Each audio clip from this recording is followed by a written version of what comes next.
아침에 여름비인지 늦은 봄비인지 모르지만 비가 오는데 누가 아침에 창문을 두드리게 보니까 빗방울이 창문을 두드렸습니다. 그때 누구는 그냥 깨보니까 새벽 3시더라고요. 그때부터 창문 제대로 눌러가지고 4시에 일어나고 5시에 일어나고 6시에 일어나고 했습니다. 소망의 어르신들 새벽에 잠 깨시면은 쉽게 잠 못 이루실 텐데 오늘 아침에 제가 그 기분을 같이 느끼고 왔습니다. 앞으로 몇 년 안 남았지만 그동안에는 제가 여러분들에게 말씀을 전하면서 때로는 이제 산도 올라가고 강도 바라보고 또 어떨 때는 사도 바울의 마음도 한번 느껴보고 또 구약의 선지자의 마음도 느껴보고 여러 가지 형태로 말씀을 드렸는데 오늘 아침에 조금 딱딱하지만 강의식으로 오늘 하나님 말씀을 한번 듣도록 합니다. 오늘 여러분들과 함께 나눌 것이 고린도전서 16장 말씀입니다. 고린도전서 16장은 고린도전서의 맨 마지막 장에 해당이 됩니다. 그래서 오늘 사도 바울이 고린도 교회에 마지막으로 전하고자 하는 말이 무엇이었을까? 되게 우리가 편지를 쓰면은 저도 이제 집 떠나서 하수를 해봤지만 부모님 그동안 잘 되셨는지도 뭐 어쩌고저쩌고 하다가 다름이 아니고라 하는 부분이 사실 편지가 가장 중요합니다. 그 부분에서 이제 아버지나 어머니께 말씀드리고자 하는 핵심 부분이 나오는데 오늘 사도 바울도 이 편지를 보낼 때 고린도 교회의 공동체에 마지막으로 하고 싶은 얘기가 뭐냐 무엇이었을까 그런 생각을 해봤습니다. 성경을 보면은 우리 한글 개혁 성경과 또 이 NIV 성경 또 다른 성경들이 많은 차이가 있습니다. 그 차이를 둔다는 것은 그 성경을 번역하고 기록을 하면서 어디에 중점을 두었을까 이런 생각을 해보았습니다. 우리가 보고 있는 개혁개혁 성경은 크게 두 부분으로 16장을 나누고 있습니다. 연고를 위한 부분과 마지막 번면과 끝 인사 이렇게 되어 있는데 개혁개혁 NIV 성경을 보면은 거기에 한 구절을 더 그 타이틀을 첨부를 했는데 사도 바울이 개인적으로 요청을 하는 부분이 첨부가 되어 있는 것을 알 수가 있습니다. 물론 뭐 두 가지 구분을 하든 세 가지 구분을 하든 그것을 어떻게 구분하든 상관은 없을 것입니다. 그런데 단지 성경을 번역하고 그 성경을 만들어낼 때 왜 그것을 타이틀에서 하나를 더 넣었을까 하는 그런 생각을 해봤을 때 오늘 제가 고린도전서 16장을 여러분과 함께 살펴보면서 하는 그 세 부분으로 나눠봤습니다. 처음에 나타나는 부분이 고린도전서 16장 1절입니다. 다 같이 읽어보도록 하겠습니다. 성도를 위한 영혼의 권한은 내가 갈라디아 교회에게 명한 것 같이 너희도 그렇게 하라. 아멘. 문헌에 의하면 예루살렘은 당시 대지진이 발생되어서 많은 사람들이 어려움을 겪었다고 합니다. 배고픔도 겪고 집도 없고 그런 상태에서 사도 바울이 고린도 교회에 어렵고 힘든 예루살렘 공동체를 우리가 다 같이 도와주자 하는 뜻에서 저 말씀을 편지에 기록을 한 것 같습니다. 저 말씀에 나타나는 그 연보라는 단어는 부러운 사람들 또는 어려운 이웃을 우리가 구제할 때 많이 쓰는 그러한 용어입니다. 본인이 느낄 때 금전이 필요하겠구나 할 경우에는 금전적으로 아니면은 물질이 필요하겠구나 할 경우에는 옷가지도 좋고 생필품도 좋고 또는 뭐 의약품도 좋고 어떠한 방법으로든지 자기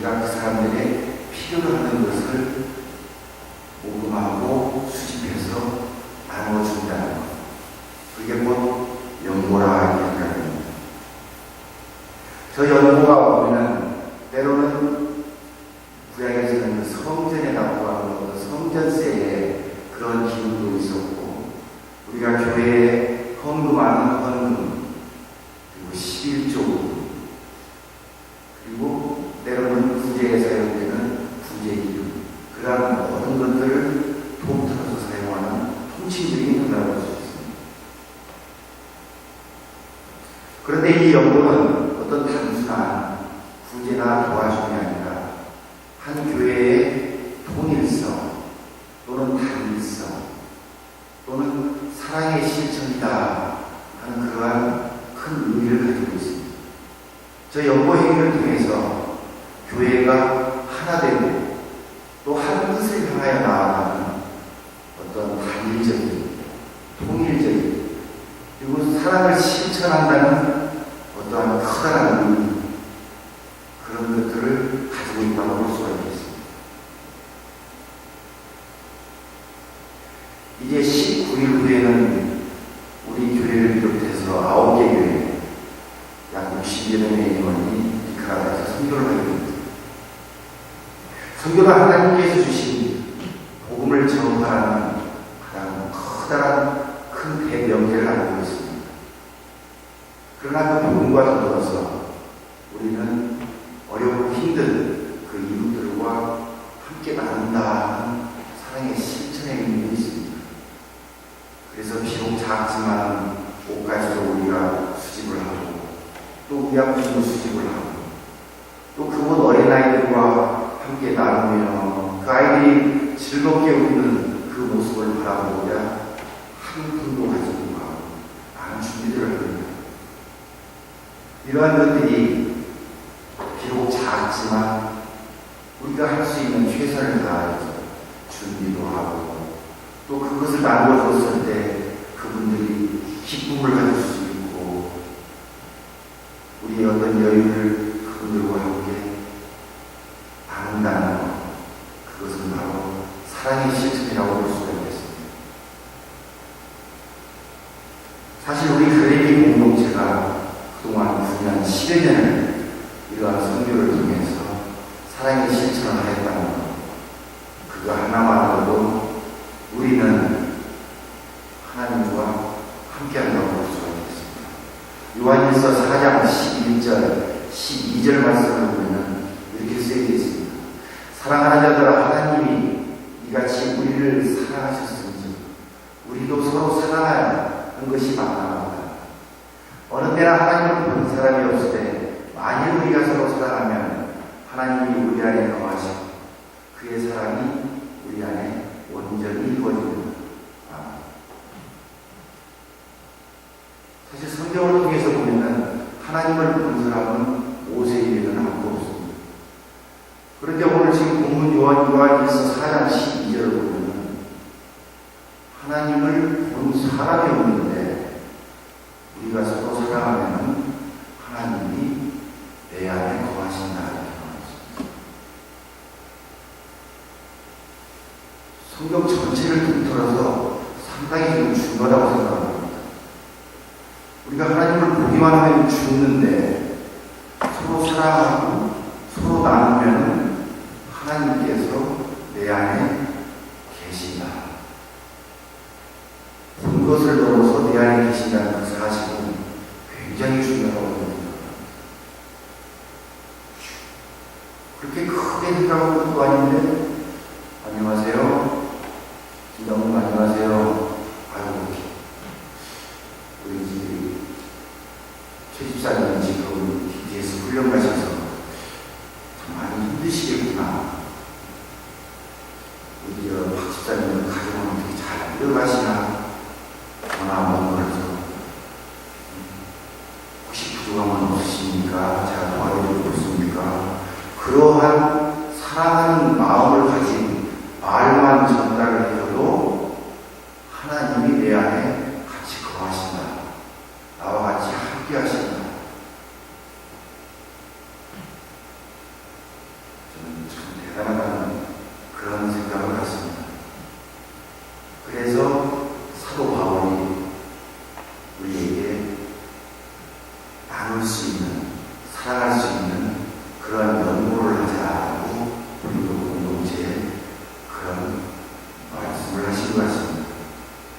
며칠 전 어떤 분께서 저에게 이런 말씀을 하셨습니다. 자기는 안을 수 있어서 참 행복하다고 합니다. 그런 말을 했습니다. 이제는 누군가에게 사랑을 실천할 수 있어서 참 좋다고 하셨습니다. 그 이전에도 그분께서는 나누기도 하고 사랑도 그렇겠죠. 그런데 왜 갑자기 그런 마음이 들으셨는지, 왜 갑자기 그런 생각을 하셨는지 무척 행복하다고 그렇게 말씀을 하셨습니다. 저는 그분의 얼굴을 보면서, 그분들의 얼굴을 보면서 그 두 분의 얼굴에 잔잔하게 번지는 그 미소가 참 제가 보기가 좋았습니다. 여러분들도 이렇게 나눔을 통해서, 사랑을 통해서 행복한 마음을 갖는 그런 분들이 되기를 간절히 기원합니다. 그리고 두 번째는 본문 7절의 말씀을 우리가 다 같이 읽도록 하겠습니다. 이제는 지나는 길에 너희 보기를 원하지 아니하니 이는 만일 주께서 허락하시면 얼마 동안 너희와 함께 머물기를 바랍니다. 당시 고린도 교회는 우리가 그동안 고린도 전설을 통해서 살펴봤듯이 이단에 관련된 문제, 우상 숭배, 결혼, 또 성적인 타락, 많은 문제점을 안고 있었습니다. 더욱이 바울파, 아볼로파, 베드로파 등 많은 분담을 형성하면서 교회가 내부적으로 극심하게 분열되어 있는 상태입니다. 이러한 모습을 바라보던 사도 바울은 당장이라도 뛰어가서 붙여주고 질책하고 싶은 그런 마음을 가졌을지도 모릅니다. 만약에 여러분들이 가족과 멀리 떨어져 있어서 다른 지역에 가 있을 때 가정에 남아있던 부인과 자식 간에 서로 다툼이 생겨서 가족이 분열되었다고 가정을 하는 것이죠. 만약에 여러분들이 어떤 회사에 사장이나 주만 직책을 맡고 있는데 내가 없는 사이에 사원들끼리 서로 다툼이 생겨서 분열이 생겼다고 가정합니다. 만약에 여러분들이 교회에서 중요한 직책을 맡고 계시는데 어떤 토의가 남편 때문에 서로 만약 분열이 생겨서 안건이 토의를 잘하면 그러한 상황을 맞이했다고 한번 생각해 보십시오. 멀리 떠나 있을 때 여러분들 마음이 과연 어떻겠습니까? 아마 저라도 당장 달려가서 아니면 전화를 해서 아니면 이메일로 지금 뭐 하는 것이냐, 왜 일을 그렇게 처리하는 것이냐 하고 싶은 그런 마음을 가졌을지도 모르겠습니다. 그런데 여기서 참 중요한 사실은 사도 바울은 지금 본문에서 보듯이 만일 주께서 허락하시면 이라는 용어를 기록을 하고 있습니다. 만일 주께서 허락하시면.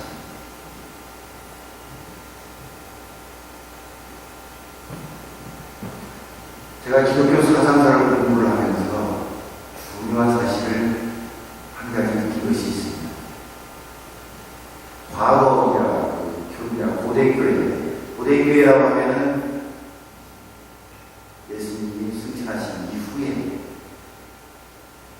그리고 교회가 국가의 권위를 받았던 313년 그 어간 또는 그 주의를 말한다고 할 수 있겠습니다. 그때 당시에는 아직 기독교적인 이론도 정립이 되어 있지도 않았고 어떤 사상도 정립이 되어 있지 않았고 그렇다고 해서 교회로서의 어떤 체계도 바르게 서 있지 않았던 그러한 시절이었습니다. 그래서 많은 문제점들이 생길 수밖에 없었겠죠. 저번에 우리 목사님께서 말씀하셨듯이 그 이단들 그리고 영지주의자들 그런 많은 고전을 받으면서도 교회가 굳건하게 설 수 있었던 것은 어떠한 문제점이 교회에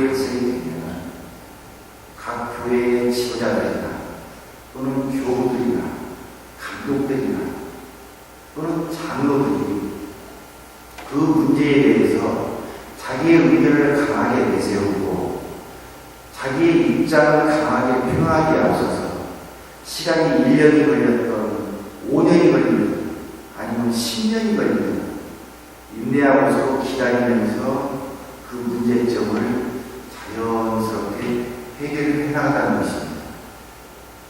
그런데 기독교가 공인을 받았던 밀라노 칙령 이후에 보면 그 황제라고 하는 강한 힘을 의지해서 교회에 어떤 문제가 생기면은 황제에게 이야기하고 황제가 그것을 이렇게 해결을 하라.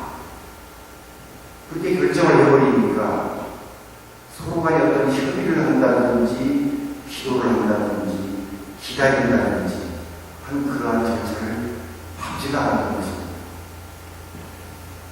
그것이 종교개혁이 실시되기 그 지점까지 거의 1500년 동안을 그렇게 흘러오다 보니까 우리가 알고 있는 가톨릭이 엄청난 분열이 생깁니다.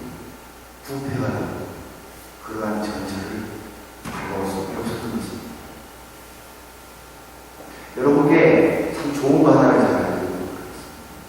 저도 물론 직접 참석을 해보지 않아서 알 수 없지만 우리 교회에 보면은 중요한 사항을 결정할 때 당회에서 결정을 하는 걸로 알고 있습니다. 이 당회는 우리 교회에 어떤 문제가 있을 때 그 문제를 어떻게 해결해 나갈 것인가 하는 어떤 협의체라고 볼 수가 있겠습니다. 그런데 우리 교회의 당회는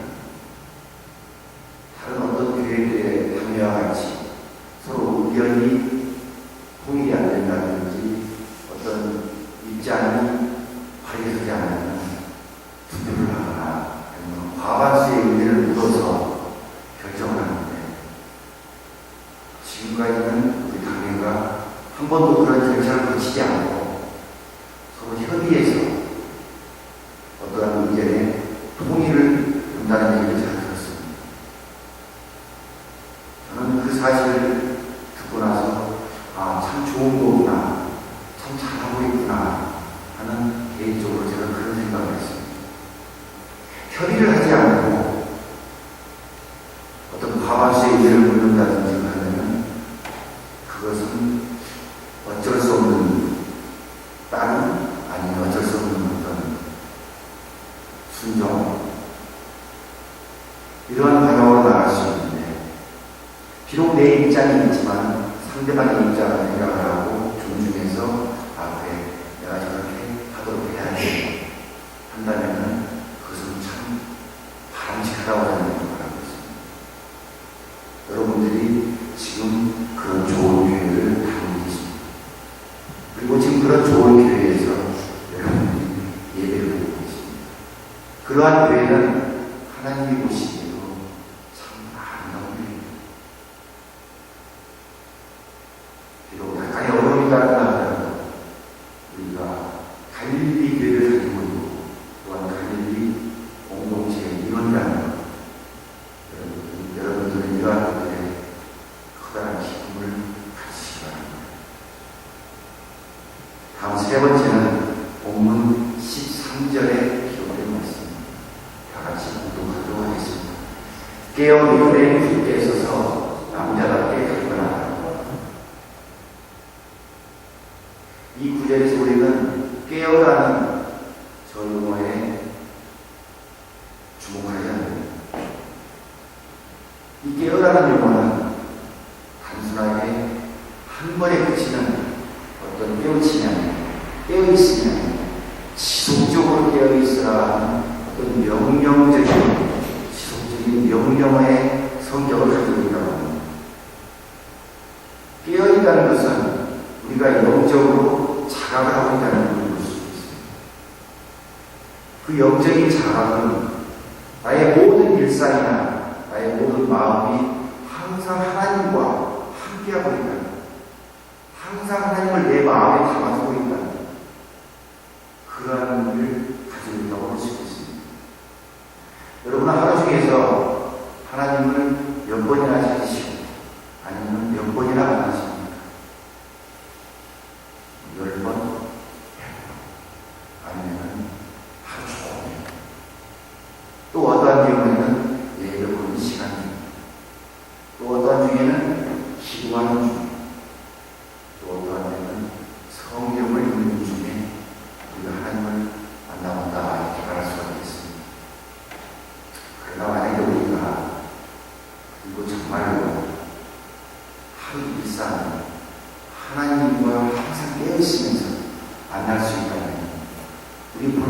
스스로가 생각을 해도 그건 참 행복할 것이다. 저는 이런 생각을 합니다. 내 영이 깨어있지 않으면 우리는 결국 하나님을 만날 수가 없습니다. 오히려 하나님으로부터 점점 멀어져 나갑니다. 주님을 향해서 나아가는 내 여정은 한순간 아니면 잠시라도 주춤하면서 하나님과 멀어지게 되면 아차하고 우리는 바로 뒤돌아서서 자기가 걸어갈 길로 다시 돌아옵니다. 그러나 그 순간 자기의 길을 보면은 그 아차했던 그 한순간임에도 불구하고 자기가 걸었던 그 길은 저 먼 같지 않고 있습니다. 그 길을 다시 걸어가려면 한참을 걸어야 되고 상당한 시간을 걸어야 됩니다. 그 아차는 한순간이 깨어있지 않았던 그 한순간이 다시 반복돼서 또 열심히 이어가야 되는 그런 길이라는 겁니다. 등불을 기다리고 있는 열정의 길이고 있습니다. 등불을 켜고 신랑을 기다리고 있었습니다. 그런데 금방 죽었습니다. 깨어보니 등불이 꺼져 있었습니다. 그리고 신랑을 볼 수가 없었습니다. 그때 신랑이 뭐라고 말씀했습니까? 나는 네가 누구인지 알지 못합니다. 우리가 성경을 통하여 가장 위대한 왕이라고 칭송하였던 다윗왕이 있습니다. 어려서부터 정말 훌륭한 왕이었습니다. 그런데 그 훌륭했던 다윗왕이 자기 자신 압살롬으로부터 쫓겨서 광야에서 추위와 배고픔에 유리하는 그러한 생활을 하게 됩니다. 그 이유가 과연 무엇이겠습니까? 그것은 바로 다윗이 자기 자신에게도 철저했고 하나님에게도 철저했던 그 다윗이 자기 부하인 우리아의 아내 바세바를 만났습니다. 잠시 순간이었습니다. 그 잠시 순간 다윗은 깨어있지 않았습니다. 다윗의 영이 죽어있었던 것입니다. 그래서 하나님을 볼 수가 없었습니다. 그래서 그러한 실수를 하게 됩니다. 그 실수가 다윗에게는 엄청난 시련을 가져올 수밖에 없었습니다. 우리도 예배 때에만, 기도할 때, 성경을 읽을 때에만 만약에 내가 깨어있다면 자기 자신을 다시 한번 되돌아봐야 됩니다. 하루 중에 하나님을 만나는 시간이 적었다면, 부족했다면 자기 자신을 다시 한번 뒤돌아봐야 됩니다. 왜? 하나님께 부끄러움이 때문입니다. 하나님의 자녀인 내가 하나님께 부끄럽다면 다시 한번 자신을 크게 뉘우치는 그런 시간이 필요할 것이 같습니다. 우리가 깨어서 항상 하나님과 함께 해야 되는 일은 아주 간단합니다. 그리고 우리는 그것을 항상 알고 있습니다. 알고 있으면서도 그렇게 하지를 못하는 일이 있습니다. 그것은 바로 어느 날, 어느 때 주님께서 우리에게 임하실 줄 모르기 때문입니다. 마태복음 24장 42절 말씀입니다. 그러므로 깨어있으라. 어느 날에 너희 주가 임하는지 너희가 알지 못합니다. 저는 오늘 여러분에게 세 가지 말씀을 드렸습니다. 이웃을 사랑하는 데 힘써요. 무슨 일을 해야하는지 하나님께 그 뜻을 물어라. 그리고 항상 깨어있어요. 오늘 이것이 사도 바울을 통하여 성경에 기록된